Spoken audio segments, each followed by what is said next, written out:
balita mula sa bahagi ng Visayas.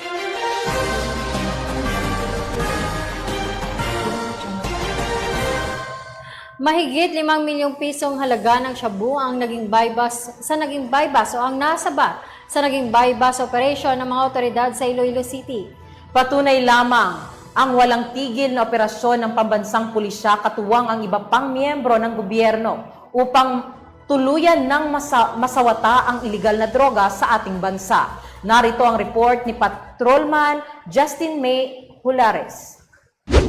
Aabot sa 5,780,000 na halaga ng pinaghihinalaang shabu ang nasabat ng otoridad sa dalawang individual sa bypass operation sa Barangay Santa Rosa, Mandurriao, Iloilo City nito lamang 13 ng Pebrero taong kasalukuyan. Ang naturang operasyon ay inilunsad bandang alas 10 ng gabi na pinangunahan ng mga operatiba ng Police Regional Drug Enforcement Unit 6 kasama ang mga tauhan ng Iloilo City Police Station 5.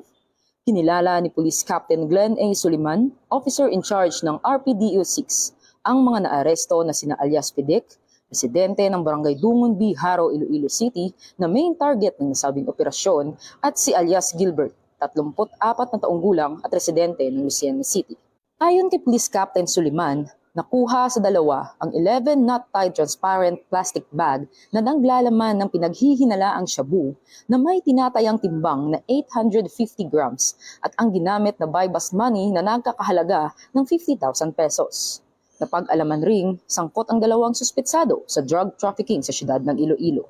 Himas rehas na ngayon sa Iloilo City Police Station 5 ang mga arestado at nahaharap sa kasong may paglabag sa RA 9165 o ang Comprehensive Dangerous Drugs Act of 2002.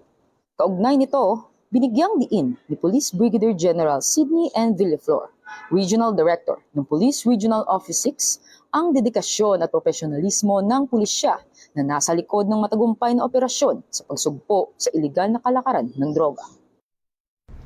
Mula rito sa Police Regional Office 6, ako ang inyong PNN correspondent, Patrolwoman Justin May Hallores, alagad ng batas, taga-taguyod.